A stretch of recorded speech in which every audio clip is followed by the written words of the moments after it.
Assalamualaikum warahmatullahi wabarakatuh.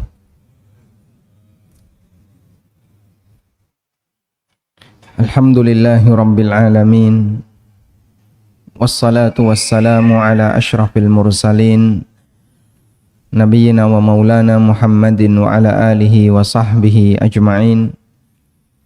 Wa ashhadu an la ilaha illallah wahdahu la syarika lah. Wa ashhadu anna Muhammadan abduhu wa rasuluh sallallahu alaihi wa ala alihi wa sahbihi wa man tabi'ahum bi ihsanin ila yaumiddin.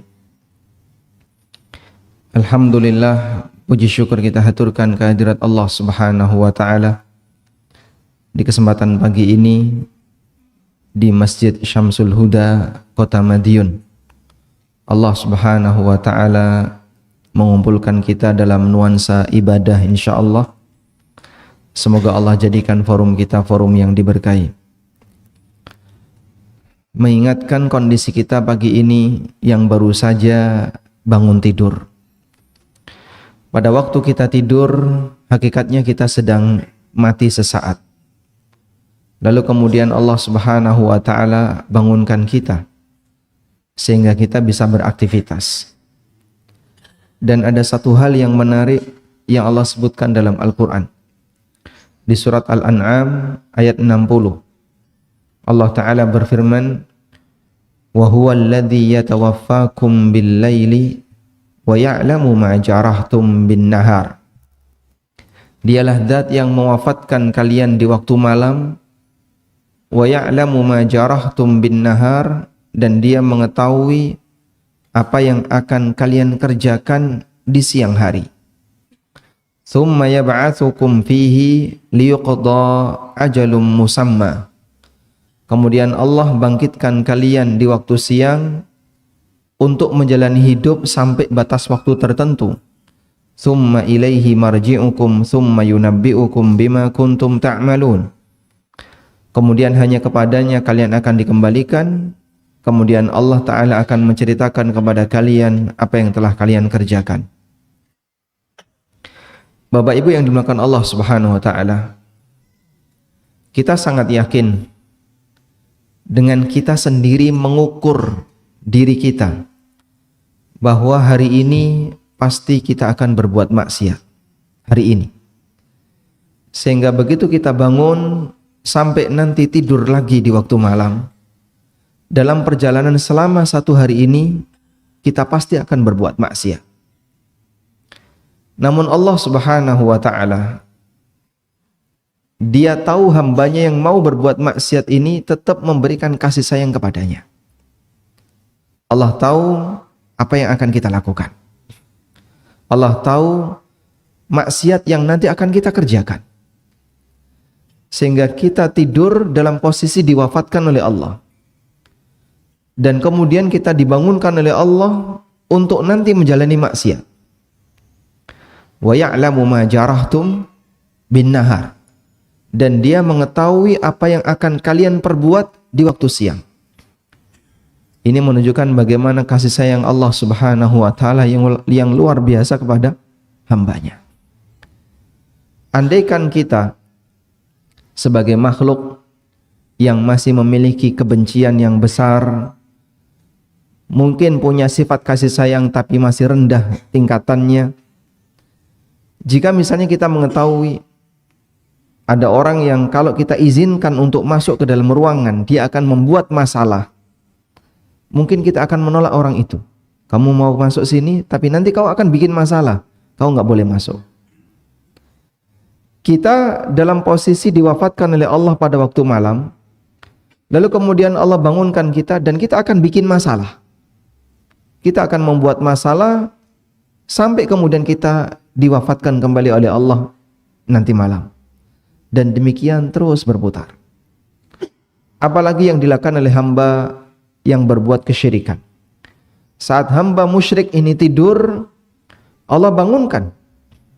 Kemudian dia bisa beraktivitas di siang hari. Padahal Allah tahu ini orang nanti siang harinya akan berbuat syirik.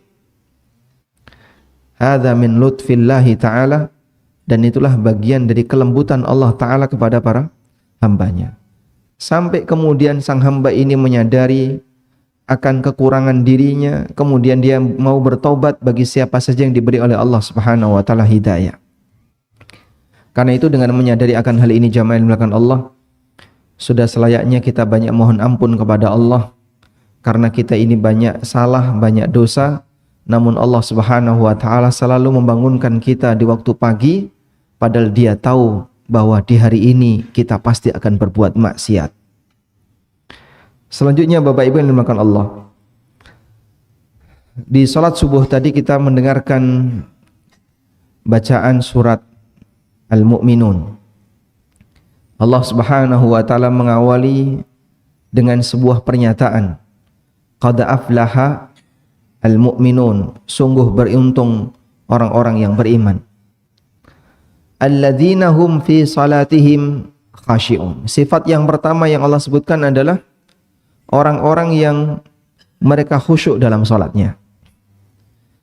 Ada pernyataan yang disampaikan oleh Muhammad bin Sirin, seorang ulama tabi'in.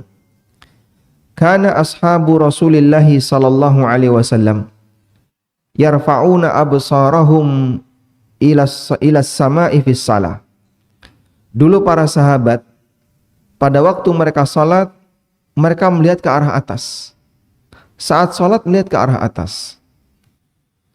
Falamma nazalat hadhil ayah qad aflaha alladhina hum fi salatihim khashi'un. Ketika turun ayat ini, surat Al-Mu'minun yang menceritakan tentang bagaimana karakter orang mukmin yang bahagia, lalu kata Muhammad bin Sirin, khafadu absarahum ila maudhi'i sujudihim. Kemudian sejak saat itu mereka pun menundukkan pandangannya ke arah tempat sujud. Dan ini bagaimana respon yang dilakukan oleh para sahabat ketika mereka mendapatkan peringatan. Orang yang beruntung di kalangan orang mukmin adalah orang yang salatnya khusyuk, dan mereka memaknai khusyuk itu salah satunya adalah nunduk ketika dia salat. Dalam riwayat yang lain Muhammad bin Sirin mengatakan, wa kanu yaqulun, dan para sahabat mengatakan, la yujawizu basarahu musallahu fa in kana qad i'tada an-nadharu falyaghmid. Pandangan mereka tidak melebihi dari tempat salat mereka. Dan ujung dari tempat salat kita yang paling depan adalah tempat sujud. Apabila sampai pandangannya melebihi itu, mereka mengatakan falyaghmid, maka hendaknya dia merem agar tidak terganggu dengan aktivitas yang ada di depannya. Demikian yang diriwayatkan oleh Ibnu Jarir At-Tabari dan Ibnu Abi Hatim. Jamaah dimulakan Allah Subhanahu wa taala, Anda mungkin sudah pernah belajar tentang bagaimana belajar khusyuk dalam salat dan sudah menghatamkan buku tafsir salat. Di masjid ini sudah khatam? Sudah. Dan belum ada buku jilid yang kedua, sehingga teman-teman yang berada di Madiun sudah selesai membaca buku tafsir salat. Secara sederhana, khusyuk dalam salat mudah dipelajari dari sisi teori. Tapi yang sulit di mana, Pak? Mempraktekkan. Kita sudah diperkenalkan bagaimana sih definisi khusyuk dalam salat dan bagaimana cara agar kita bisa khusyuk dalam salat. Bapak Ibu yang dimuliakan Allah Ta'ala, kita bisa bagi khusyuk menjadi dua. Ada khusyuk fisik dan ada khusyuk batin. Khusyuk fisik artinya ketika seorang itu salat, fisiknya tidak banyak bergerak. Pandangan matanya nunduk ke arah bawah, melihat ke arah sujud, tidak tolah-toleh, tidak mengarah ke atas. Praktek seperti ini, itulah bentuk khusyuk secara fisik. Dan beberapa orang saleh yang dikenal salatnya sangat khusyuk secara fisik, sampai digambarkan ketika mereka salat ada burung yang hinggap di kepalanya, burung itu nggak geser. Saking khusyuknya orang tersebut. Seperti Abdullah bin Zubair radhiyallahu anhuma, kalau beliau salat saking khusyuknya sampai ada burung yang hinggap di kepalanya, dikiranya itu bukan manusia, dikiranya makhluk yang mati. Fisiknya tenang, tidak banyak bergerak, sehingga membuat burung tidak takut untuk hinggap di tempatnya. Bentuk khusyuk secara fisik semacam ini, insya Allah masyarakat Indonesia sudah sangat bagus. Kita sudah terlatih ketika sholat tidak banyak gerak, tidak tolah-toleh, tidak lirak-lirik, tapi fokus secara fisik.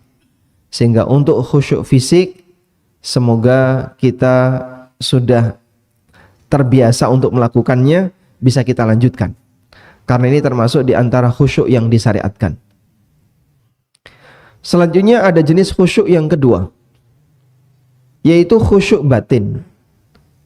Jenis khusyuk yang kedua yaitu khusyuk batin barangkali lebih sulit untuk diwujudkan daripada khusyuk yang pertama. Ada banyak orang yang mungkin fisiknya berada di masjid, tapi batinnya keluar dari masjid. Sebab hati ini lebih susah untuk ditenangkan daripada badan. Terkadang badannya diam, tapi hatinya keloyongan kemana-mana. Ada yang sudah sampai dapur, ada yang sudah mikir sampai di tempat parkir, ada yang mikir di tempat-tempat yang lain.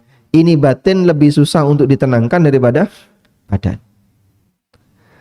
Nah, yang menjadi perjuangan kita adalah bagian yang kedua ini. Bagaimana caranya agar batin juga ikut khusyuk, tenang di dalam masjid, sebagaimana fisiknya khusyuk, tenang di dalam masjid. Sehingga kalau kita sudah berhasil ngajak badan ini nggak banyak bergerak, tidak tolah-toleh, nunduk memandang tempat sujud, fokus untuk melakukan sholat, badannya tidak melakukan apapun. Maka berikutnya PR yang kedua adalah bagaimana kita bisa mengajak batin ini untuk tidak banyak bergerak, diam dalam sholat bersama dengan badannya. Baik, jamaah dimuliakan Allah Subhanahu wa taala, Al-Hafidz Ibnu Katsir rahimahullahu taala menyebutkan bagaimana cara yang paling gampang untuk mengajak batin itu bisa tenang, fokus dengan kegiatan sholat yang dia kerjakan. Kata beliau, wal khusyu'u fis salati innama yahsulu biman faragha qalbuhu laha washtaghala biha amma adaha. Dan khusyuk dalam salat hanya bisa didapatkan bagi orang yang hatinya fokus mikir salat dan sibuk dengan kegiatan salat, lalu dia tinggalkan pikiran yang lain. Wa atharuha ala ghairiha, dia lebih mementingkan salatnya dibandingkan yang lain. Wa hina idzin takunu rahatan lahu wa qurrata ainin. Ketika itulah salat bisa menjadi penyejuk jiwanya dan tempat dia untuk beristirahat menghadap kepada Allah Subhanahu wa taala. Baik. Ini catatan yang diberikan oleh Al-Hafidz Ibnu Katsir untuk tafsir alladzina hum fi salatihim khashi'un. Kata beliau, khusyuk dalam salat hanya bisa didapatkan apabila orangnya bagaimana? Fokus dengan salatnya. Lalu dia tinggalkan semua pikiran-pikiran yang lain. Apa sih yang menjadi atau yang menyebabkan batin orang itu nggak fokus? Karena dia masih mikir yang lain. Pada waktu dia masih mikir yang lain, maka pikiran itu jadi nggak tenang. Sebagai contoh sederhana, kalau Anda di sini sedang berada di dalam majelis mendengarkan kajian, tapi tiba-tiba Anda mendapatkan kabar melalui WA yang Anda baca di rumah kebakaran, misalnya. Badannya di sini, pikirannya di mana? Bisa jadi sudah sampai rumah. Dan misalnya Anda nggak berani untuk beranjak dari tempat duduk, tetap berada di sini. Apapun yang terjadi, pokoknya saya nggak bergerak. Bisa jadi Anda tidak akan bisa fokus untuk kajian. Badannya ada di masjid, telinganya mendengar, tapi batinnya lari sampai rumah. Kenapa? Karena dia nggak fokus. Sehingga orang yang fokus adalah ketika dia tinggalkan kegiatan yang lain demi memikirkan kegiatan yang sedang berlangsung, yang sedang dia jalani. Wa atharaha ala ghairiha, dan dia lebih mementingkan salatnya dibandingkan yang lain. Kalau bisa seperti itu, insya Allah dia khusyuk. Baik. Oleh karena itu jamaah, untuk mewujudkan khusyuk dalam salat, di situ ada persiapan dan ada proses. Bagian yang pertama untuk persiapan. Persiapan apa yang perlu dilakukan agar orang itu khusyuk dalam salat? Intinya adalah jangan bebani pikiran Anda sebelum melaksanakan salat. Kita diajarkan sebelum salat ngapain? Sebelum salat ngapain? Wudu terlebih dahulu. Wudu itu sebagai syarat agar kita suci dari hadas. Karena kita sebentar lagi mau menghadap Sang Kuasa, maka sebelum menghadap, sucikan dulu dirimu dari hadas besar maupun kecil. Sehingga ada muqaddimah sebelumnya. Salat tidak bisa dilakukan secara asal-asalan. Udahlah, yang penting kamu datang ke masjid, duduk, salat. Nggak bisa. Ada pengantar yang diberikan oleh syariat agar ketika salat orang itu bisa lebih fokus. Udah? Lalu kita diajarkan, tinggalkan semua pikiran-pikiran agar tidak kau bawa ketika salat. Mungkin masih mikir dagangan, mungkin rencana setelah sholat, mungkin masih mikir setelah ini mau ngapain dan seterusnya. Tinggalkan semuanya. Anda hanya butuh waktu tidak lebih dari 10 menit untuk hanya fokus dengan kegiatan sholat. Pikiran yang lain tolong tinggalkan dulu. Mari kita fokus hanya dalam waktu 10 menit saja. Bagian inilah yang cukup berat. Kata Al-Hafidz Ibnu Katsir, kalau bisa seperti itu, khusyuk. Tapi kalau masih nempel, masih kepikiran, walaupun hanya dalam 10 menit malah kepikiran terus, ya bagaimana mungkin bisa khusyuk dalam sholat? Karena itulah orang yang terlalu punya banyak masalah biasanya lebih sulit untuk khusyuk daripada orang yang hatinya kosong dari masalah. Kalau orang terlalu kepikiran dengan keluarganya, kepikiran dengan istrinya, kepikiran dengan anaknya, kepikiran dengan dagangannya, kepikiran dengan kendaraannya, kepikiran dengan kegiatan-kegiatan yang ada di luar. Biasanya orang seperti ini lebih susah untuk diajak khusyuk dalam sholat. Karena dia terlalu banyak beban pikiran. Tapi kalau orang hidupnya lebih nyantai, beban pikirannya lebih longgar, umumnya lebih dalam sholat. Coba kita sholat subuh tadi berapa menit, Pak? Ada 10 menit? Sholat subuhnya saja. Mungkin ada ya 10 menit. Anggap dan seterusnya. Tujuannya apa? Biar jamaah bisa fokus dengerin khatib. Karena Jumatan itu sebentar. Hanya butuh waktu setengah jam. Tapi kadang ada orang kesibukan di luar masih dia bawa. Sehingga dia main HP, dia WA-WA-an, bahkan dia kadang belanja, kadang transaksi di saat dia mendengarkan khutbah Jumat. Telinganya mungkin mendengar, tapi hatinya nggak fokus, sehingga dia masih membawa kesibukan di luar, dibawa masuk ke dalam. Itu contoh orang yang belum bisa meninggalkan kesibukan luar sampai di dalam. Ada juga misalnya dalam forum kajian, yang belakang ngobrol berdua, bahas masalah bisnis yang dia jalani, atau bahas masalah kegiatan yang dia lakukan. Padahal dia sedang di forum kajian. Dia masih punya waktu yang lain. Andaikan ini dia tinggalkan, dia bisa dengerin ke depan. Tapi karena dia belum melepaskan kesibukan di luar, dia bawa ke dalam, akhirnya ganggu aktivitas dia yang ada di dalam. Itu contoh sederhana orang yang belum bisa meninggalkan kesibukannya di luar. Nah, ketika sholat, kesibukan itu nempel di batin. Lalu pada waktu sholat, kepikiran terus, melayang-layang. Akhirnya dia saat sholat, tidak mikir sholatnya, tapi mikir yang lain. Karena itu, kunci khusyuk dalam sholat, kata Al-Hafidz Ibnu Katsir, kau lepaskan pikiran-pikiran yang lain. Begitu masuk ke dalam masjid, sudahlah tinggalkan dulu pikiran-pikiran itu. Mari fokus untuk mikir sholat. Nanti setelah selesai sholat, kau mikir lagi yang itu, silahkan. Nah, meninggalkan kayak gini berat nggak, Pak? Berat ya? Pak, kalau ninggalin HP bisa, Pak. Nih, HP tak matikan, tak masukkan tas. Dah, sudah, saya tidak kepikiran apapun. HP saya silent, saya mode pesawat, saya matikan, saya masukkan tas. Nggak bakalan bunyi, nggak bakalan apa. Hanya dalam waktu sekian jam. Misalnya pas Jumatan. Itu mungkin bisa. Tapi kalau pikiran kan nempel terus. Itu butuh berlatih. Nah, sahabat berhasil di situ. Sahabat itu berhasil. Jadi mengendalikan pikiran dari awal sebelum mulai sholat, tak lepaskan dulu. Ini saya nggak mau mikir-mikir yang lain, tak lepaskan. Makanya begitu dia mengawali sholat mengucapkan Allahu Akbar.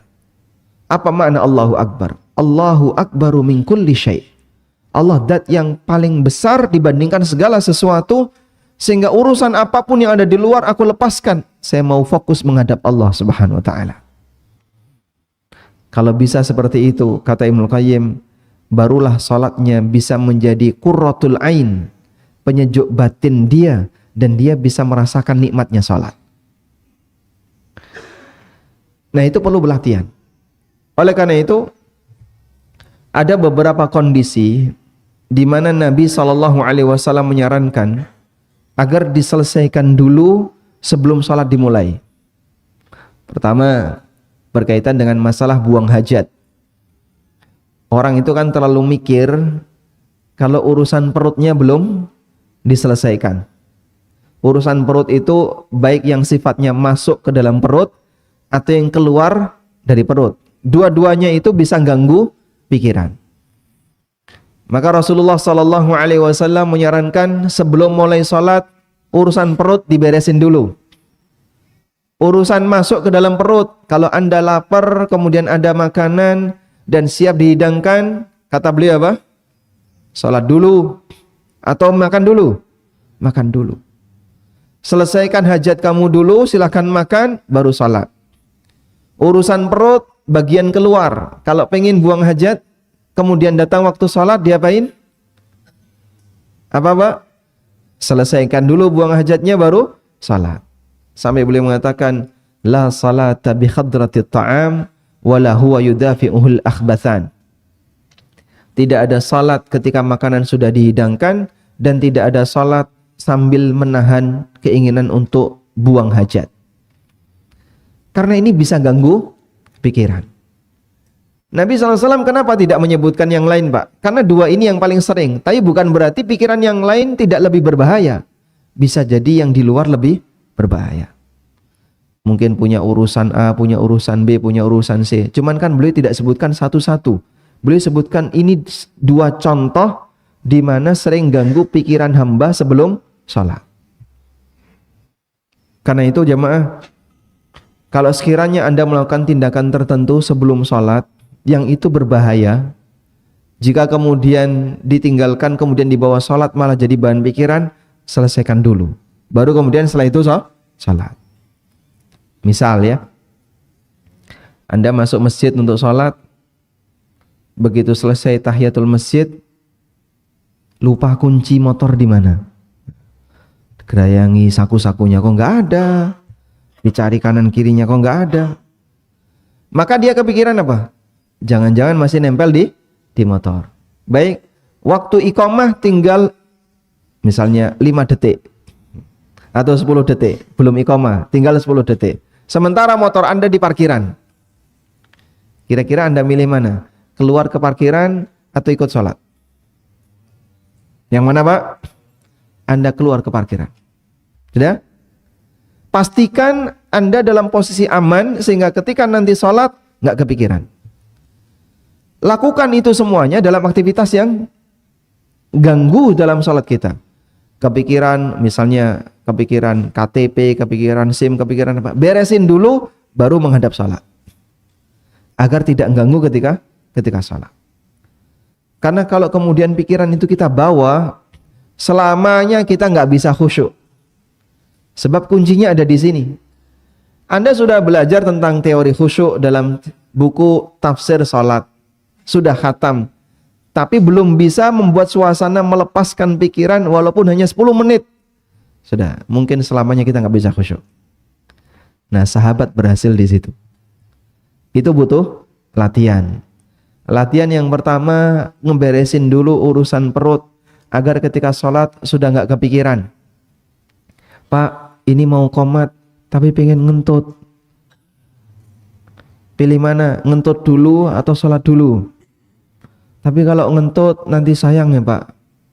Kalau qomat nanti saya harus wudhu, sementara di tempat wudhu antri. Biasanya kita milih apa? Nah, tahan. Kita milih tahan. Boleh nggak Pak milih nahan? Boleh. Mungkin Anda bisa nahan, kemudian nuansa itu hilang. Tapi nanti di tengah sholat muncul lagi Pak. Tahan lagi, timbul tenggelam seperti itu. Yaitu resikonya. Tapi andai kan Anda lepaskan dari awal, kemudian Anda keluar, wes tak ngentut no. Begitu sampai tempat wudhu kok metu-metu. Terus ditunggu ya, nyuwun sewu ya, kalau ngeden saidek ngeten ya. Dengan harapan agar itu bisa kosong udaranya. Silahkan itu dilakukan dalam rangka untuk membersihkan nuansa. Jadi kita nggak keganggu dengan urusan itu sebelum sholat. Dan masih banyak hal yang lainnya. Termasuk urusan sandal, termasuk urusan apa dan seterusnya. Tapi Pak, saya tawakal kepada Allah. Betul tawakal, cuman batinmu masih terikat dengan itu. Berarti sebenarnya kau belum maksimal tawakalnya. Tawakal itu ketika kau lepaskan 100%. Mungkin Anda bisa sebut diri Anda tawakal. Tapi kalau ngaku tawakal, wah nanti jangan-jangan sandalku hilang. Udahlah tawakal kepada Allah. Tapi kepikiran terus, berarti sudah tawakal belum? Belum. Itu kepeksa. Sehingga misalnya sudah mendung ya, nampaknya mau turun hujan. Sandal Anda kalau kena air, wah nanti nggak nyaman dipakai. Tapi tadi posisinya kayaknya bisa kehujanan.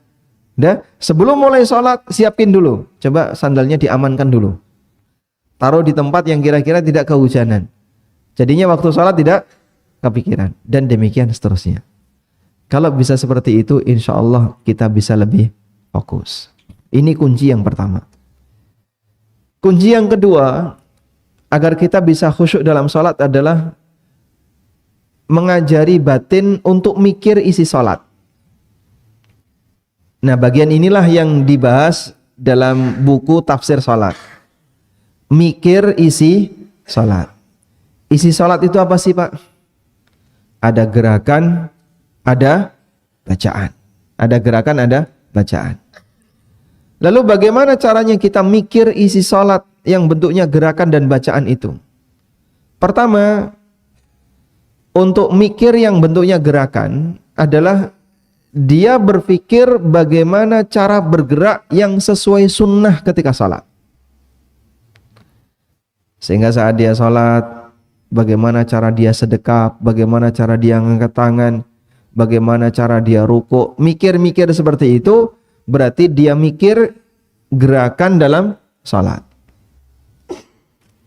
Dan kunci untuk bisa berpikir seperti ini adalah belajar sunnah-sunnah Nabi SAW ketika salat. Bagaimana cara Nabi SAW angkat tangan? Bagaimana cara beliau bersedekap? Bagaimana cara beliau rukuk yang benar? Ketika Anda belajar sehingga punya data yang lengkap berkaitan bagaimana gerakan-gerakan dalam salat, insya Allah lebih bisa mikir gerakan salat. Sehingga dia berpikir gimana cara bergerak yang sesuai sunnah. Kadang ada sebagian jamaah ya, yang dia salat di samping tokoh masyarakat. Misalnya di samping kiai, atau di samping gurunya, atau di samping ustadznya. Dia kepikiran nggak gimana cara salat orang sebelahnya? Mungkin kepikiran, loh ustadz kok salatnya kayak gitu ya? Kok beda sama saya? Sedekapnya kok kayak gitu, kok beda sama saya? Oh, tasyahudnya kayak gini, beda sama saya. Bisa jadi yang bersangkutan menyesuaikan. Karena menurut dia, salatnya gurunya lebih bagus daripada salat dia. Padahal waktu itu gurunya sedang sakit kakinya. Loh, katanya iftirash, kok boleh tawarruk? Nah, melu-melu tawarruk. Nah, gak ngerti ini gurunya lagi sakit kakinya. Baik, karena dia nggak tahu latar belakangnya. Sehingga kadang sampai itu membuat pikiran orang. Beda itu membuat pikiran. Saya pernah sholat di waktu itu di Masjid Nabawi ya, di samping Syekh Ibrahim Ar-Ruhaili. Selesai kajian habis maghrib, isya terus sholat kan. Nah kemudian selesai sholat, kok pas jejer saya, yang Syekh tadi barusan ngisi kajiannya jejer mungkin selisih satu. Jadi kurang lebih tahu bagaimana gerakan beliau naik turunnya pada waktu sholat di sampingnya. Dan memang mempengaruhi pikiran jadi. Sehingga ketika itu sambil menyimak, mata ini menyimak gimana cara beliau sholat. Itu contoh bagaimana orang kepikiran dalam melakukan gerakan sholat. Insya Allah ini termasuk di antara fokus terhadap gerakan. Karena prinsipnya adalah bagaimana cara dia sholat sesuai sunnah. Baik.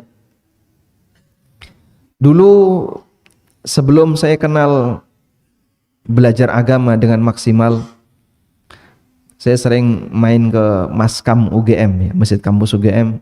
Dan di situ kan ada banyak beberapa tokoh nasional yang ngisi kajian. Saya masih ingat waktu itu sempat sholat di samping, karena beliau pemateri, kalau nggak salah mantan Menteri Ekonomi atau apa, tapi dulu ya sebelum reformasi. Kemudian saya sholat di samping beliau. Ya kepikiran juga bagaimana ngelihat beliau sholat dan seterusnya. Karena kan kita akan berusaha untuk niru orang yang kita anggap dia lebih berilmu, lebih senior dalam masalah agama dan seterusnya. Walaupun kita nggak tahu bagaimana cara dia, apakah sudah benar atau belum. Itu dulu sebelum kita mengenal bagaimana sunnah-sunnah dalam sholat. Baik. Jadi mikir fisik sholat caranya gimana tadi? Pelajari sunnah Nabi SAW terkait gerakan sholat agar kita bisa melakukan gerakan sesuai sunnah. Agar kita bisa melakukan gerakan sesuai sunnah. Dan itu akan membuat pikiran kita jadi lebih fokus ketika sholat. Yang kedua, memikirkan bacaan sholat. Mungkin bagian ini yang lebih berat. Karena keterbatasan kita dalam memahami bahasa Arab. Namun saya sarankan, di buku tafsir sholat yang sudah pernah Bapak Ibu pelajari, itu sifatnya hanya menyebutkan sebagian. Sehingga kalau bisa di bagian itu Anda pelajari. Misalnya apa Pak? Renungan Al-Fatihah.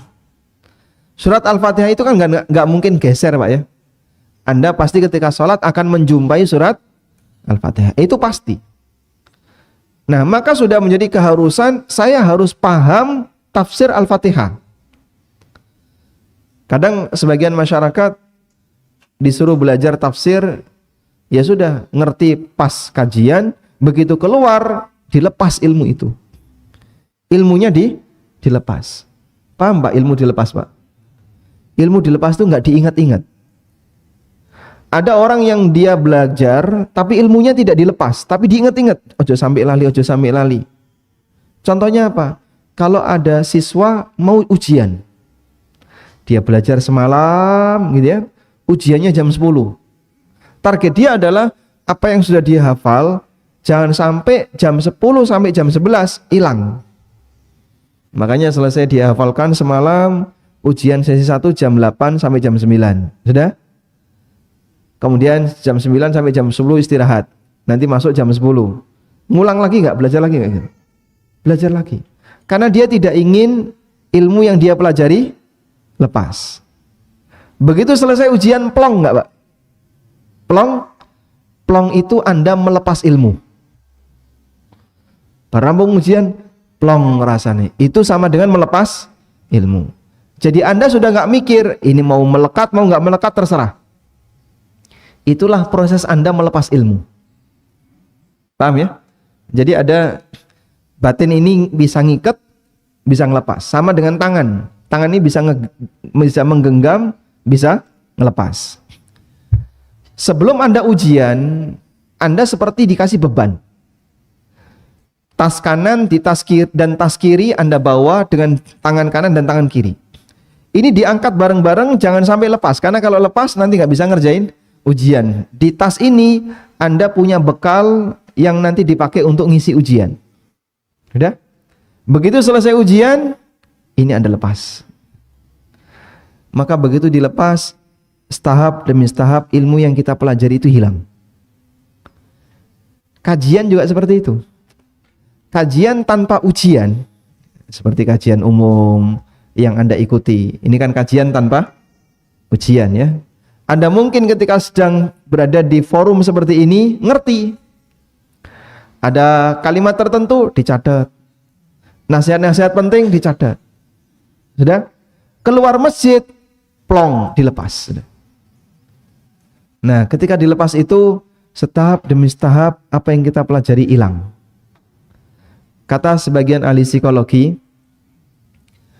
ketika kita mendengarkan sebuah ceramah, maksimal yang bisa kita serap tanpa catatan itu hanya 15 menit.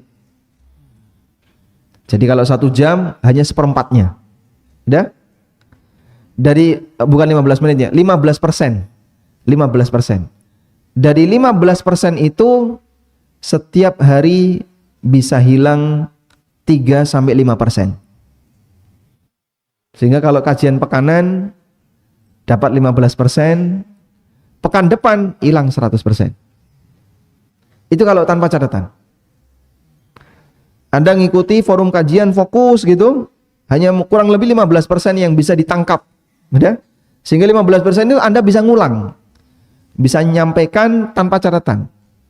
Tapi nanti ketika otak ini tidak mengikat, lepas secara bertahap, hilang.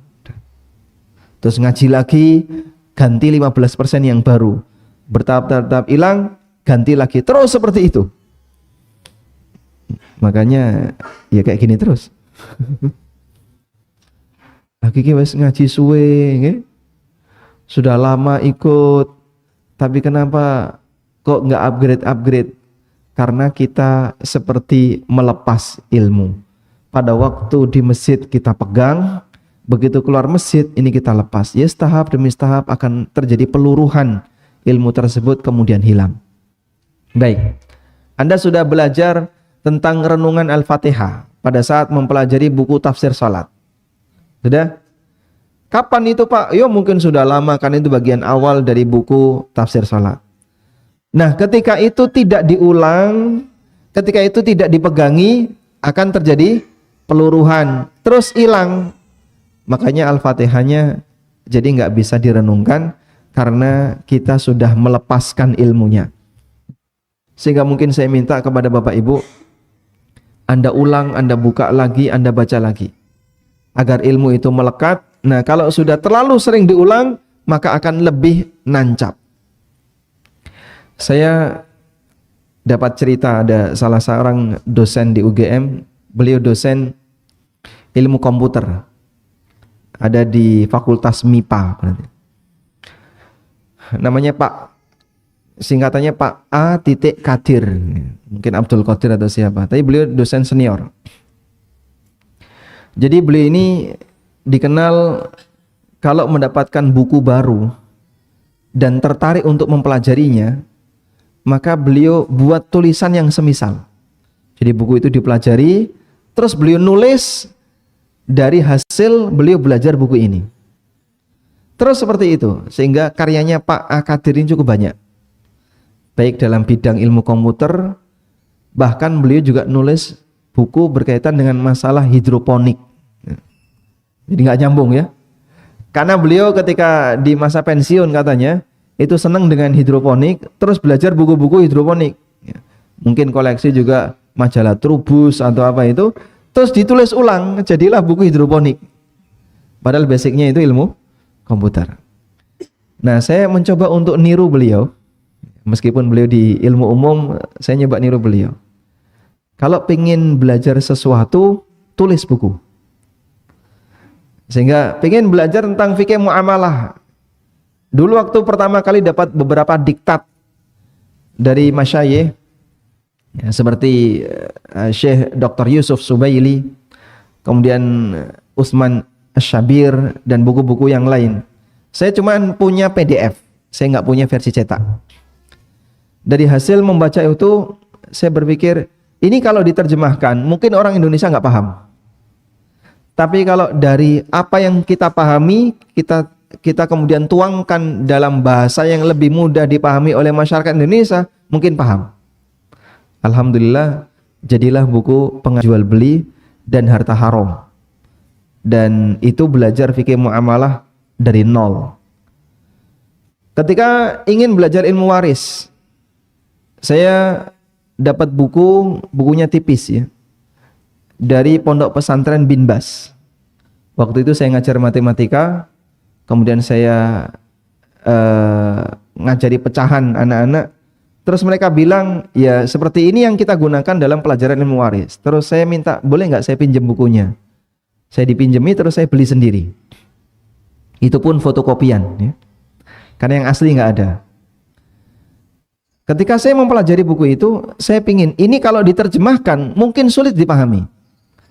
Maka bagaimana caranya agar masyarakat Indonesia bisa ngerti tentang warisan tapi versi yang baru?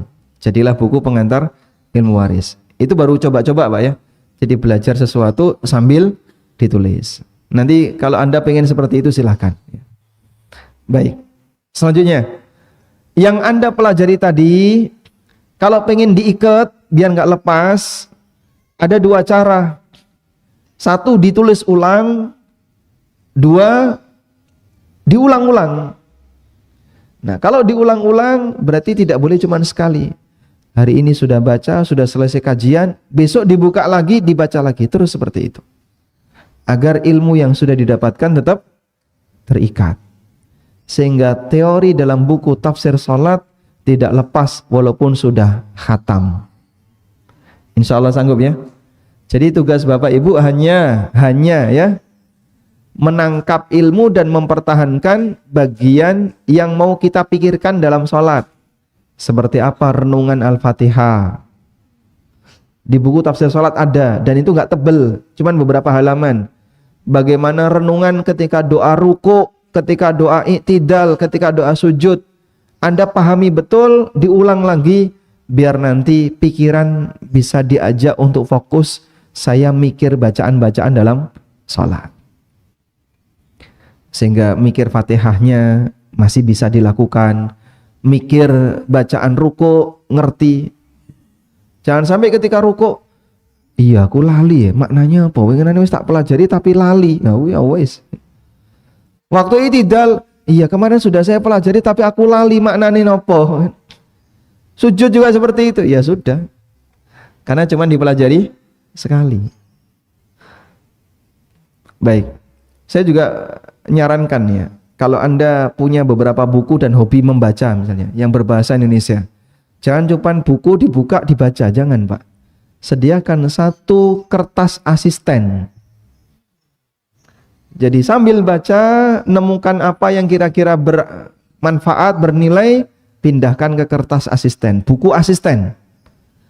Dari situlah Anda betul-betul memindahkan ilmu dari buku pertama ke buku kedua. Karena ilmu melekat dengan tulisan, ilmu melekat dengan murojaah. Kalau dua ini tidak dilakukan, walaupun puluhan tahun belajar, gak ada perkembangan. Wallahu a'lam. Baik, mungkin itu yang bisa kita sampaikan sebagai pengantar. Semoga jadi kajian yang bermanfaat. Selanjutnya di sisa waktu kita bisa berdiskusi tentang masalah sholat. Kami persilahkan bagi para jamaah yang ingin menyampaikan sesuatu. Wassallallahu ala nabiyyina Muhammadin wa ala alihi wa sahbihi wasallam.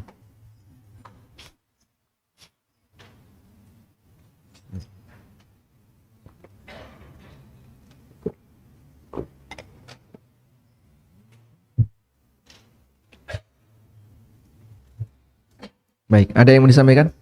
Silakan, Pak.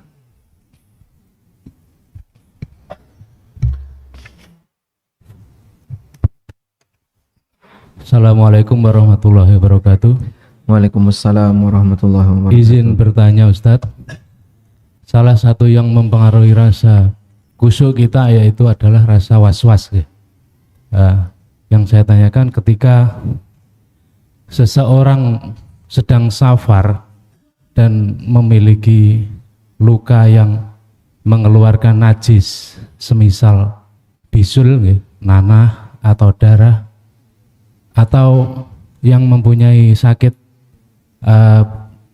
anyang-anyangan, keluar air kencing, atau mungkin seorang mengalami sakit wasir yang ketika safar itu, mohon maaf, sedikit mengeluarkan sisa-sisa kotoran ketika melaksanakan sholat, dan ketika sudah menahannya tapi tetap keluar, dan itu di luar batas kemampuan kita.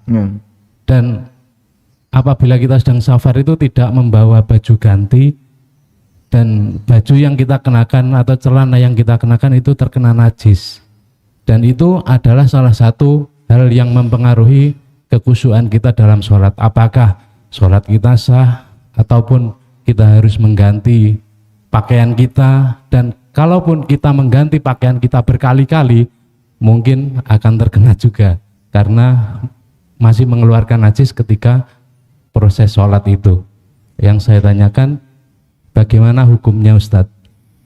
Apakah sholat kita sah? Jazakallahu khair. Wassalamualaikum warahmatullahi wabarakatuh. Waalaikumsalam warahmatullahi wabarakatuh. Baik, saya berikan rincian berkaitan dengan masalah darah terlebih dahulu. Darah itu ada dua. Ada darah yang mengalir yang disebut dengan ad-dam al-masfuh. Ad-dam al-masfuh. Apa definisi damul masfuh? Darah al-masfuh adalah darah yang keluar dari makhluk yang hidup. Darah yang keluar dari makhluk yang masih hidup. Sehingga kalau misalnya kita melukai atau badan kita terluka terus keluar darah, itu namanya ad-dam al-masfuh. Kemudian contoh yang lain, saat Anda menyembelih lalu keluar darah banyak, itu namanya dam al-masfuh.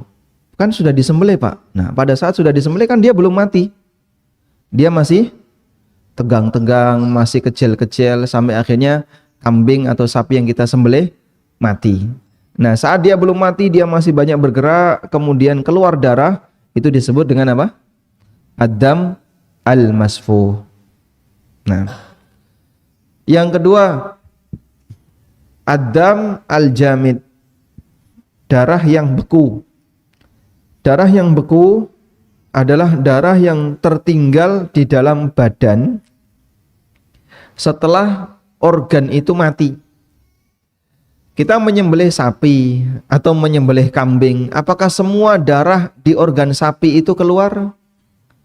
Tidak, masih banyak darah yang tersimpan di dalam. Sehingga di dalam daging itu kan ada banyak pembuluh-pembuluh darah. Di urat itu ada banyak pembuluh-pembuluh darah. Enggak semuanya keluar, makanya warnanya masih merah. Perlu enggak Pak kemudian diurut biar keluar semua? Begitu selesai nyembelih sapi, ditanting gitu ya, jungkir, terus diurut sapi dipejeti biar darahnya keluar semua. Apapun usaha kamu tidak akan mungkin bisa berhasil. Tetap akan ada darah yang nempel di dalam badan sapi ini. Nah itu disebut dengan dam al-jamid. Nah untuk darah yang al-jamid, yang beku di dalam daging, beku di dalam badan, termasuk di bagian jantung, kadang sampai ada darah yang nempel, itu statusnya suci dan bahkan halal dikonsumsi. Karena nggak mungkin bisa dihindari.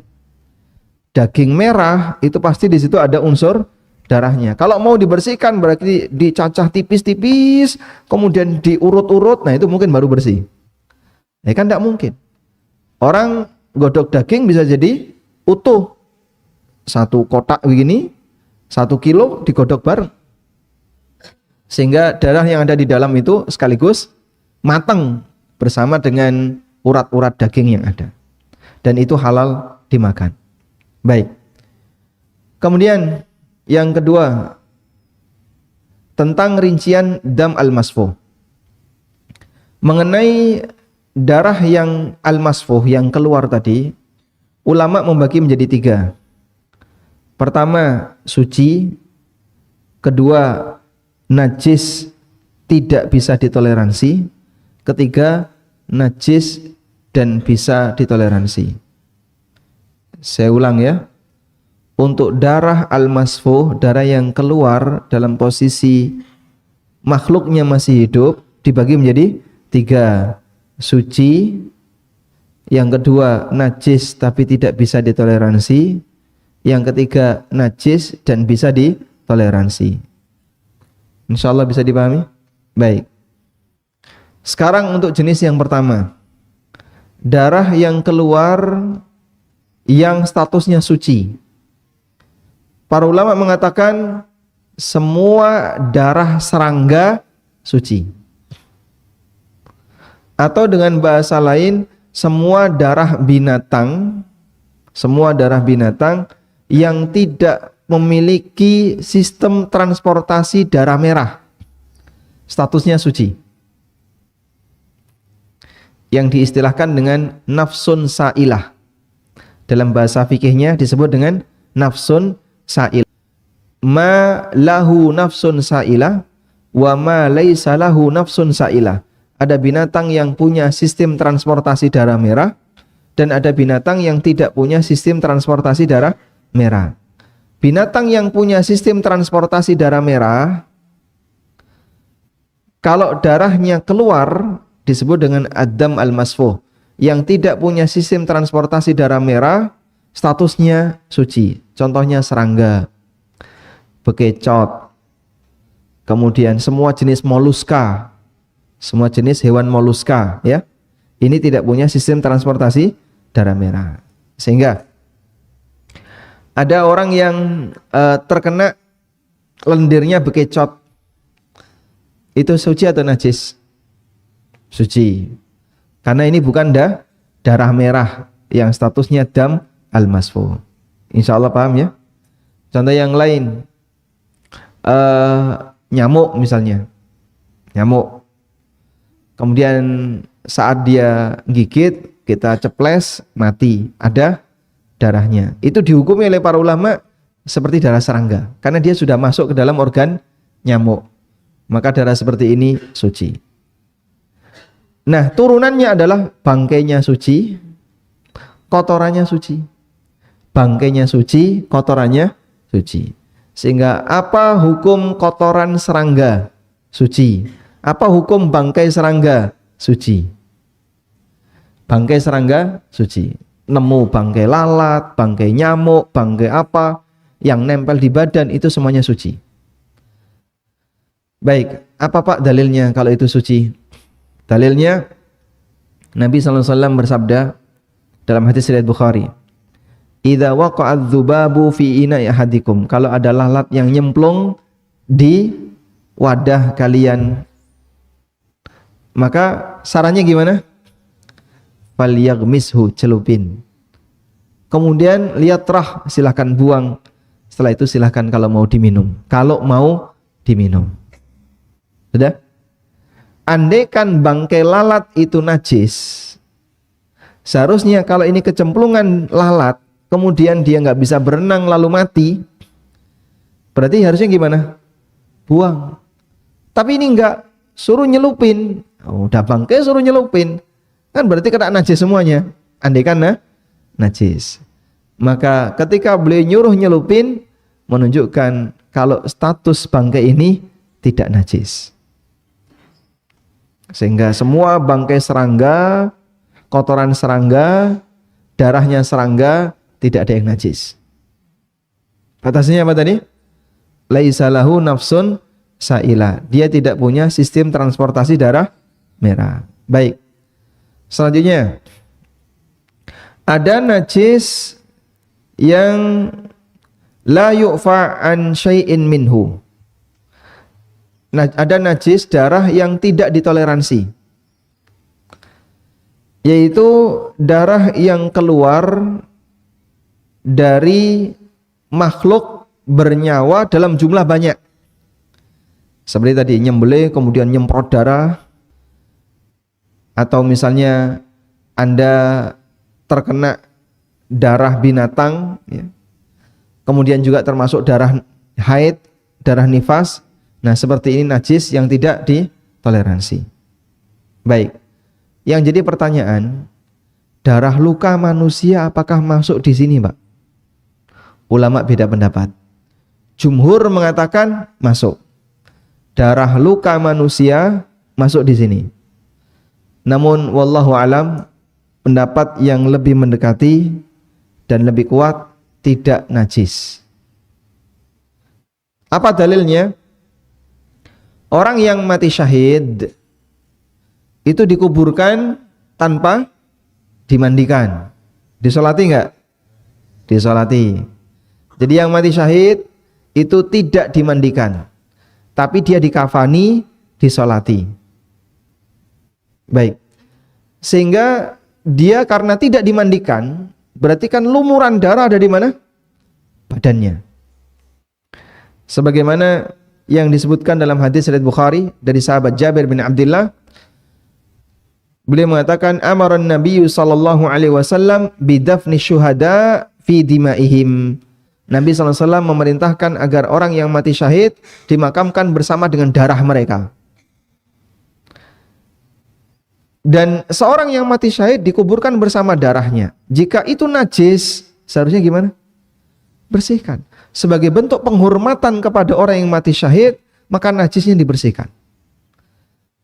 Tapi ketika itu diperintahkan untuk dimakamkan bersama dengan darahnya, wallahu alam, ini salah satu isyarat bahwasanya darah ini tidak najis. Dan namanya sahabat, Pak, nggak ada, Pak, badannya yang mulus seperti jenengan tuh nggak ada. Badan yang mulus seperti kita ini, Pak, yang mungkin nggak pernah ada bekas-bekas luka, ini sahabiat. Sehingga kualitas kita ya mungkin kualitas sahabiat, sahabat-sahabat wanita. Kalau sahabat lelaki, mungkin namanya badan itu penuh dengan keloid, Pak. Penuh dengan keloid, bekas-bekas luka, tusukan di sini, mungkin goretan di sini, mungkin goretan di sini, penuh dengan keloid. Saking seringnya terkena senjata. Sebab yang namanya jihad ketika itu kan pilihannya dua. Kalau nggak mati, pulang cacat. Jadi sahabat yang kadang tangannya hilang satu, jarinya hilang satu, kemudian badannya penuh dengan goresan, pedang, itu biasa. Khalid bin Walid itu kan penuh dengan bekas luka ketika jihad. Dan beliau berharap bisa mati di medan jihad, tapi matinya diranjang. Sehingga itu membuat beliau sedih. Harapan besar biar mati di medan jihad, padahal berkali-kali, puluhan kali beliau berjihad, tapi matinya di mana? Diranjang. Ya, Anda bisa bayangkan, namanya orang bermain pedang, bermain senjata, pasti dia akan kena efeknya. Tapi Masya Allah, mereka sholat dalam posisi seperti itu. Itu kan gak kemudian langsung sembuh. Butuh waktu yang panjang baru jadi keloid. Padahal jihad mereka itu rapat. Tahun ini jihad, tahun depan sudah jihad lagi, tahun depan sudah jihad lagi. Di tengah-tengah ini juga mungkin masih ada jihad. Rapat sekali kegiatan-kegiatan jihad di masa Rasulullah SAW. Karena fase perjuangan itu butuh pengorbanan yang lebih besar. Begitu nuansa lebih aman seperti kita, alhamdulillah kita bisa hidup tanpa harus mengeluarkan senjata dan seterusnya, tinggal fokus untuk beribadah dan jihadnya jihad ilmu. Baik. Sehingga wallahu taala alam, untuk najis seperti nanah dan luka, pendapat yang lebih kuat tidak, atau untuk status darah, nanah dan luka statusnya tidak najis menurut pendapat yang lebih kuat. Nah, bagaimana kalau yang mengalami beser yang disebut oleh para ulama dengan salisul baul? Orang yang mengalami beser, gampang keluar. Watu metu, nggih. Wahing apa meneh tambah metu. Jangankan demikian, gerakan rukuk saja kadang keluar. Rukuk keluar, iktidal, sujud metu meneh. Setiap ada gerakan sedikit sudah keluar. Klepnya rusak. Ya. Orang ini klepnya rusak. Baik, dia punya masalah dari sisi urologi. Terus gimana Pak kayak gini Pak? Kewajiban dia hanya cukup bersuci sebelum sholat, bersihkan najisnya sebelum sholat, sudah. Setelah itu dia sholat, di tengah sholat kalau keluar nggak diperhitungkan, karena tidak mungkin bisa dihindari. Fattaqullaha mastata'tum, bertakwalah kepada Allah semampunya. Berarti nanti Pak setiap kali sebelum sholat dia harus mengulang seperti itu? Iya. Kecuali kalau dia mau melakukan jamak suri. Jamak suri itu artinya kamuflase. Suri itu kan artinya gambar ya. Suri artinya seperti jamak, tapi hakikatnya tidak jamak. Salat duhur diakhirkan, salat asar diawalkan. Dia bersuci sebelum duhur, udah. Lalu menggunakan diapers kalau mau pakai diapers. Selesai sholat duhur, tunggu sebentar, adzan asar, langsung sholat asar. Dah? Sehingga dia bisa mendapatkan 2 kali sholat untuk sekali bersuci. Dia bisa mendapatkan 2 kali sholat untuk sekali bersuci. Ini solusi bagi mereka yang punya kendala ekskresi. Misalnya gampang keluar kotoran, nggak sadar, atau berada di atas ranjang sedang sakit. Pak, gimana Pak ya? Kita repot sekali Pak ya, harus menghindari najis berkali-kali. Sehingga masak diapers 5 kali sehari Pak, tekor Pak. Masya Allah. Baik, kalau demikian Anda merasa keberatan, caranya begini, lakukan jamak suri. Duhur diakhirkan, asar diawalkan, bersucinya sebelum sholat duhur, nanti dapat sholat duhur, beres, masuk asar, sudah. Berarti nanti bersuci yang kedua, maghrib sama isya. Wallahu a'lam.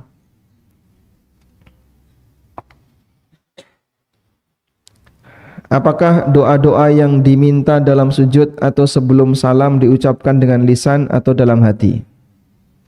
Apakah boleh dibaca ketika sholat wajib? Barakallahu fiik. Yang namanya doa itu diucapkan. Jadi kata zikir, qiraah, doa itu semuanya dilisankan. Sehingga kalau ada orang yang baca Quran tapi modelnya sistem scanning gitu, seperti ini ya, terus cuman baca gini balik, gini balik. Ini kan nyeken Quran. Kayak orang baca buku. Baca sistem scanning seperti ini ya tidak dapat pahala. Dia cuma baca begini, ya nggak dapat pahala. Pahala 1 huruf 10 pahala itu jika terucap hurufnya, terucap ro, terucap kho, terucap fa, terucap hurufnya. Jadilah kata yang dia baca. Misalnya dia membaca Dzalikal kitabu la raiba fih, terucap huruf za, huruf lam, huruf kaf, terucap. Barulah ada nilai pahalanya. Per huruf berapa? 10 pahala. Tapi kalau batin, karena tidak terucap, maka tidak ada nilai 10 pahala. Dzikir juga sama. Keutamaan dzikir, baca subhanallah wa bihamdih 100 kali. Dapat apa Pak? Ya, ghufirat khatayahu walau kana mithla zabadil bahri, maka dosa-dosanya akan diampuni walaupun sebanyak buih di lautan. Baca apa tadi? Subhanallah wa bihamdi berapa? Bacanya di mana Pak? Lah Anda kalau baca di mana? Ya di lisan, ya sudah, bacalah pakai lisan. Kalau cuman mingkem tok, aku batin apa? Subhanallah wa bihamdi, subhanallah wa bihamdi. Jangan batin, Anda ini bukan penganut aliran kebatinan. Harus diapain? Dilisankan. Sehingga kalimat itu harus terucap di lisan. Wallahu alam. Doa juga sama. Baik, kemudian doa ketika sholat sebelum tasyahud, bolehkah ketika sholat wajib? Justru teks hadisnya untuk sholat wajib. Nabi SAW menyebutkan doa yang mustajab, kata beliau, wa fi kulli duburi salatil maktubah, dan di bagian ujung dari salat maktubah, salat wajib. Sehingga kalau bisa ketika sholat wajib, tasyahud akhir, imam belum salam, Anda doa. Itulah salah satu di antara tempat yang mustajab untuk berdoa. Saya seorang karyawan dan mendapat rumah dinas. Lalu saya menyewakan salah satu kamar dan buat toko. Apakah halal atau haram hasil sewa dan toko saya karena ada aturan perusahaan yang melarang berdagang di lingkungan perusahaan dan menyewakan rumah dinas?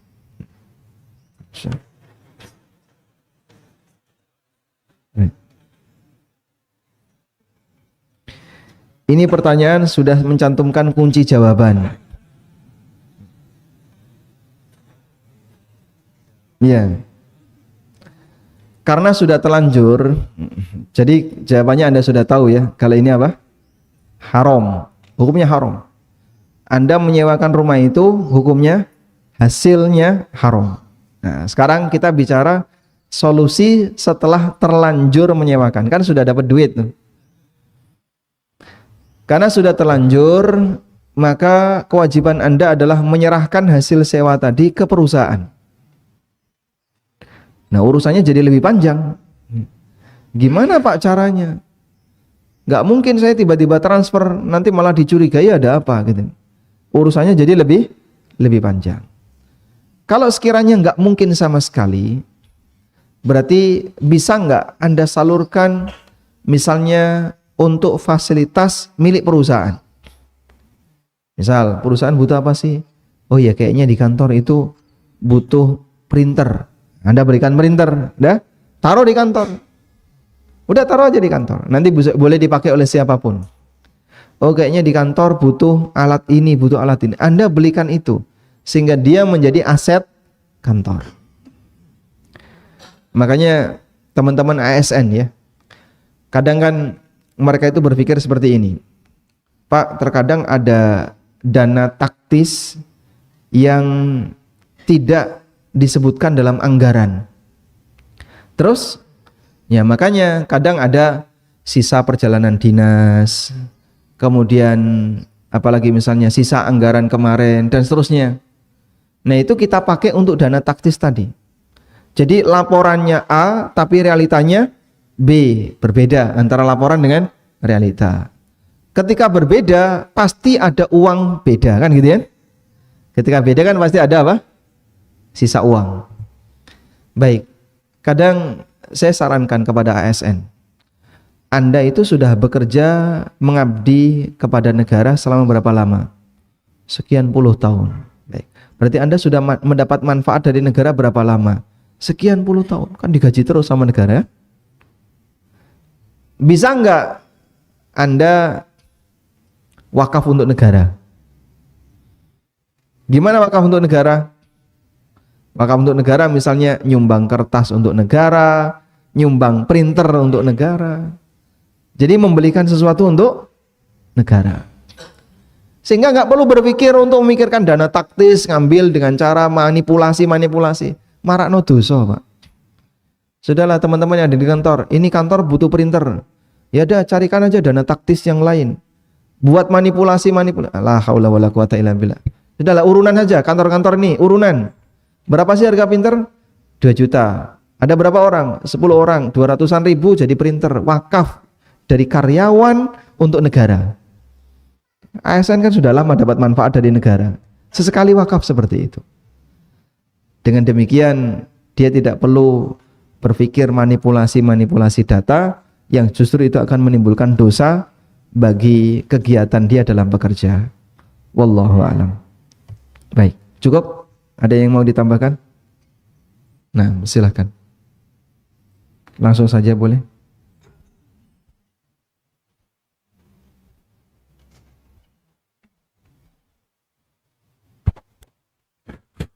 Bismillah.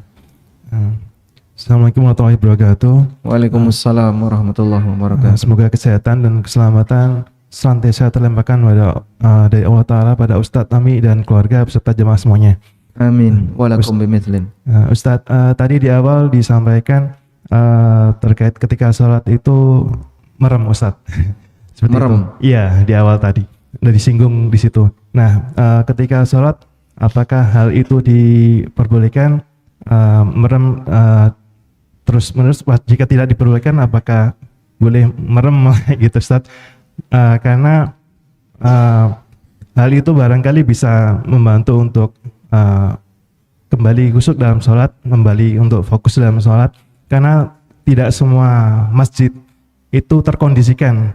Terkadang lebih banyak anak kecilnya daripada bapak-bapaknya di situ.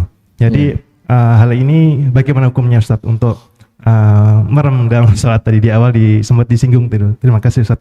Jazakallahu khairan. Barakallahu fiik. Insyaallah. Merem dalam sholat hukum asalnya makruh. Dan ketika dibutuhkan maka diperbolehkan. Dibutuhkan misalnya ada sesuatu yang ganggu di depan kita. Anda sholat di rumah, karena sholat di rumah kadang mungkin istrinya lewat, kadang anaknya lewat, bukan di depannya, mungkin di samping, tapi kan kelihatan. Lalu kemudian Anda merem, karena mungkin melihat aurat, kemudian merem. Sholat di Masjidil Haram atau Masjid Nabawi, ada banyak orang lewat, mungkin wanita lewat, ya. Lalu aneka wajah kelihatan. Wah, ini India. Oh, kok yang ini Pakistan. Oh, ini Mesir. Wah. Jadinya malah koleksi wajah. Karena seperti di Masjid Nabawi kan ada bagian belakang gitu ya, yang untuk bapak-bapak, bagi yang telat boleh sholat di situ. Depannya jalan, orang lalu lalang, tapi kan ada pembatasnya. Dia tidak lewat di depan Anda sholat, tapi kelihatan ketika Anda sholat. Nah, dalam situasi itu merem boleh, karena dia butuh untuk lebih fokus dalam sholatnya. Sebab mata ini pengganggu utama pikiran. Telinga juga demikian. Nah, telinga dibuat buntu nggak mungkin, sehingga ada suara-suara yang ganggu, entah suara musik atau apa, itu akan kepikiran. Bisa jadi ketika Anda sholat, di sampingnya sedang ada walimah nikah, lalu ada suara, "Dise aku hafal lagu iki." Kepikiran. Lirik lagunya dia merasa apa? Makanya yang seperti itu dihindari agar tidak ganggu ketika kita sholat. Butuh hanya cukup 10 menit saja. Sehingga merem dalam posisi dibutuhkan hukumnya boleh. Wallahu a'lam. Baik. Selanjutnya silahkan.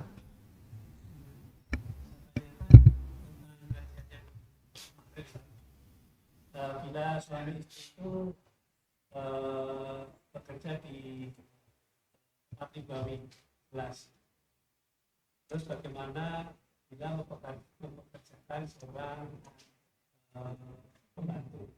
Itu uang yang diberikan Iya. bila ada famili dari mereka itu diberi uang atau suatu barang yang memang itu hasil dari kedua itu bagaimana hukumnya? Baik.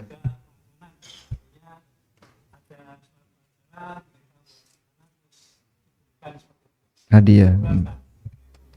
Waalaikumsalam warahmatullahi wabarakatuh. Beliau bertanya, ketika ada suami istri yang kerja di lembaga ribawi, lalu ada orang yang menjadi pembantu kerja di rumahnya, apakah gaji pembantu ini hukumnya halal atau haram? Ulama memberikan rincian. Yang pertama, jadi ini berkaitan dengan interaksi dengan orang yang penghasilannya haram. Berinteraksi, bermuamalah dengan orang yang penghasilannya haram. Rincian yang pertama, jika semua pendapatannya haram, misalnya dia tidak punya sumber penghasilan selain kerja di dunia riba, pendapatan yang lain nggak ada, jumhur ulama melarang. Meskipun untuk posisi Syafi'iyah sifatnya memakruhkan, tidak sampai tingkatan haram. Malikiyah yang paling ketat, nggak boleh sama sekali, hukumnya haram. Dah, jika dia tidak punya sumber pendapatan yang lain. Meskipun ada juga yang membolehkan, Dan yang membolehkan ini fatwanya Imam Ibnu Utsaimin rahimahullah, dan beliau berdasar dengan riwayat Ibnu Mas'ud. Ada orang yang dia pendapatannya riba, lalu ngasih hadiah kepada si A. Kemudian si A ini tanya kepada Ibnu Mas'ud, boleh enggak hadiah itu saya terima? Kemudian kata Ibnu Mas'ud, lakal hanna wa alaihil ana. Kalimat ini ma'ruf. Lakal hanna wa alaihil ana. Kau berhak untuk menerima hadiah itu dan dosanya ditanggung oleh dia. Sehingga yang nanggung dosa siapa? Pelaku riba tadi. Sementara orang ini tidak nanggung dosa. Sehingga ini menjawab makanan yang dihadiahkan, gaji yang diterima oleh orang yang bekerja di tempat orang yang pendapatannya riba. Dia bukan bekerja riba, tapi kerja di tempat orang yang pendapatannya riba. Yang kedua, orang yang hartanya masih bercampur. Dia punya sumber pendapatan yang haram, di saat yang sama dia juga punya sumber pendapatan yang halal. Boleh nggak berinteraksi dengan orang ini? Kalau ini boleh. Kalau seperti ini boleh. Sehingga ketika dia masih punya sumber pendapatan yang halal dan bercampur antara halal haram, hukumnya boleh. Meskipun ada juga yang memberikan rincian, lihat dominan yang mana. Tapi yang lebih tepat, selama dia masih punya sumber pendapatan yang halal alias hartanya yang bercampur, interaksi dengan orang seperti ini boleh, baik jual beli, akad sewa, kerja di sana, maupun misalnya Anda diminta untuk jasa tertentu, diundang sama karyawan bank, suruh mejeti misalnya, atau suruh ngeresik-resik rumah, terus kita dibayar, dan dia punya sumber pendapatan yang lain, dia punya angkringan, ya, sehingga jadi sumber pendapatan yang lain, insya Allah halal untuk diterima. Wallahu alam. Baik, sampai jam berapa kita? Hah? Sampai yang angkat tangan turun semua. Selanjutnya silakan. Yang penguasa mikrofon ini. Terima kasih Ustaz. Tadi disampaikan bahwa di antara syarat untuk khusyuk yaitu persiapan sholat sebelumnya harus berwudu. Ini kasus yang saya alami sendiri. Ketika mau berwudu, itu sebelum berwudu itu tidak terasa buang angin Ustaz. Tetapi waktu berwudu di tengah-tengah kadang terasa. Kemudian selesai berwudu lagi, kemudian selesai wudu kentut lagi. Bahkan sampai terulang mungkin 3 kali. Padahal sebelumnya tidak ada tanda-tanda untuk buang angin. Baik. Kemudian Itu terlalu sering atau sesekali? Sering seperti itu. Sering seperti itu. Bahkan setiap berwudu seperti itu, Ustaz. Setiap berwudu Nggih. seperti itu. Terus bahkan ketika sholat hampir salam itu juga terasa. Nih. Itu. Pertanyaannya Ustaz, apa ada setan kentut Ustaz mengganggu? Itu. Terus solusinya gimana Ustaz? Terima kasih. Masya Allah. Mungkin disebuli setan atau gimana Pak? Baik. Jika itu terlalu sering, jadi dalam hal ini kita memberikan rincian ya. Pertama, kalau itu sifatnya sesekali, silakan dituruti. Sesekali itu misalnya karena mungkin Anda salah makan. Wah, tadi malam saya kokean pecel ya. Terus subuh-subuh kok pengen ngentut. Di tengah wudhu ada desakan, terus dilepas. Wudhu lagi ada desakan lagi. Itu mungkin salah apa? Makan. Karena pengaruh salah makan, jadinya perutnya sering mules. Nah seperti ini silakan dilayani. Artinya selesaikan dulu urusan perut, baru kemudian menghadap untuk sholat. Yang kedua, kalau ini bukan karena faktor tadi, tapi sifatnya sering, hampir setiap mau wudhu pasti ada seperti itu Pak. Baik. Nah yang kedua ini berarti was-was setan. Ini was-was. Sama seperti orang yang kena penyakit seperti ada yang netes, ya. Pak, saya kok habis wudhu, ketika mau masuk masjid seperti ada yang netes. Balik ke toilet, wah, diresiki sampai celananya basah, ya. Kemudian dia wudhu, begitu balik seperti ada yang netes. Sampai dia itu nangis gara-gara terlalu sering seperti ada yang netes. Itu solusinya gimana? Ini mungkin was-was. Nah, cara niteni was-was itu seperti ini. 1, Anda masih muda. 2, tidak punya riwayat penyakit urologi. Yang ketiga, itu hanya terjadi setiap mau sholat. Maka sarannya, coba Anda wudhu, selesai wudhu, futsal. Nah. Ada perasaan netes enggak? Enggak ya Pak? Nah, buktinya. Mau selesai wudhu, futsal aja enggak netes. Berarti aslinya apa? Was-was. Baik saya coba Pak. Dicoba ternyata. Selesai wudhu futsal. Tahu kayaknya ada yang netes ya Pak. Karena Anda sudah mendengarkan ini. Betul itu. Jadi setelah dia tahu mendengarkan itu, berubah suasananya. Andaikan waktu itu dia nggak ngerti, terus wudhu futsal, kan nggak ada perasaan apapun, nggak netes. Begitu dia tahu ceramah ini, dia netes. Demikianlah setan Pak. Maka kita harus lebih pintar daripada setan. Saya pernah kena penyakit was-was itu, dan saya salah satu korbannya.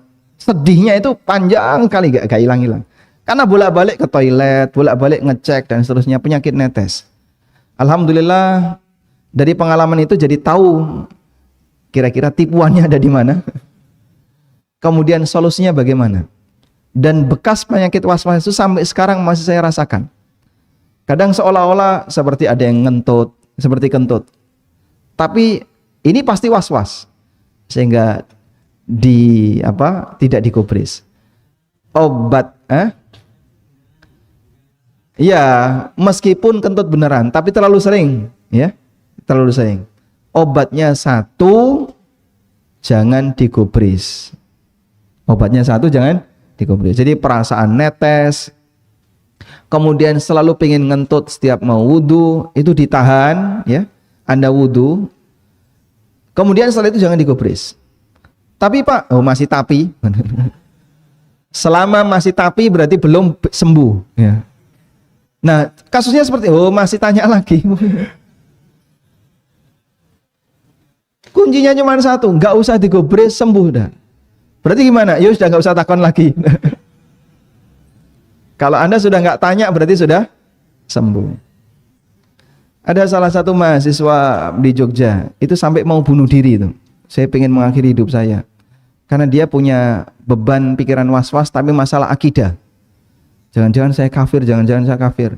Saya sampai menyatakan, Pak Ustaz, daripada saya bingung, ya Allah saya kafir, terus saya masuk Islam lagi, syahadat ulang. Gitu. Wah ini ngawur kalau kayak gini, kamu jangan ngomong kafir, itu was-was. Tapi, masih tapi. Itu dia sampai berkali-kali tanya, saya cuma bilang 1, selama kamu masih tanya berarti belum sembuh. Terus gimana? Jawaban ini setelah itu jangan tanya lagi. Kuncinya cuma 1 apa? Rasa digubris dah. Sembuh itu was-was. Jika waktu sholat awalnya mendengar saat baca surat, kemudian pikiran hilang, lalu datang lagi, lalu fokus lagi, kadang fokus kadang hilang, apakah harus mengulang sholat? Tidak ya, kalau mengulang sholat nanti masjid ini ngulang semua ya. Kita pasti akan mengalami seperti itu, saya mengalaminya, imam juga mungkin mengalaminya ya. Sehingga kalau seperti ini harus ngulang sholat, mungkin kita akan tidak bisa sholat dengan sekali sholat, pasti akan berkali-kali. Wallahu ta'ala alam. Baik, mungkin demikian yang bisa kita sampaikan, semoga bermanfaat. Wassallallahu ala nabiyyina Muhammadin wa ala alihi wa sahbihi wasallam. Wa akhiru da'wana anil hamdulillahi rabbil alamin. Wassalamualaikum warahmatullahi wabarakatuh.